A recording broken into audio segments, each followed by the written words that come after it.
दाइ तपाईँ जस्तो मान्छे कहाँ देश छोड्नुभयो, मेरो ठाउँ तपाईँ लिनुहोस् न, हामी गर्छौँ भन्नुभयो होइन। म पनि रिटायरमेन्ट एजमा पुगिसकेको मान्छे हो, यहाँहरूको हिसाबमा बुढो भइसकेको मान्छे हो। बुढाहरूले छोड भन्नुभएको छ के सरल काम मात्रै यहाँहरूले गर्ने, कठिन कामको जिम्मेवारी चाहिँ मेरै पुस्ताले बोकिदिरहनु पर्ने।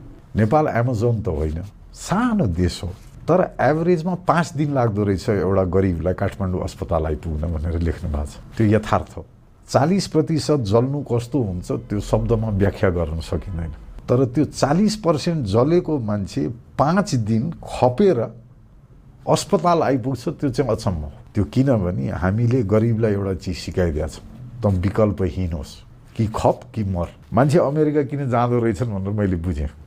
एउटा 13-14 वर्षको बालिका अमेरिकन नागरिक, नेपाली मूलको अमेरिकन नागरिक, काठमाडौँ बिहा भोज खान आउनु भएको रहेछ। उहाँ मोमो लिन जाँदाखेरि लेहेङ्गा टिप्यो आगोले र उहाँलाई कीर्तिपुर अस्पताल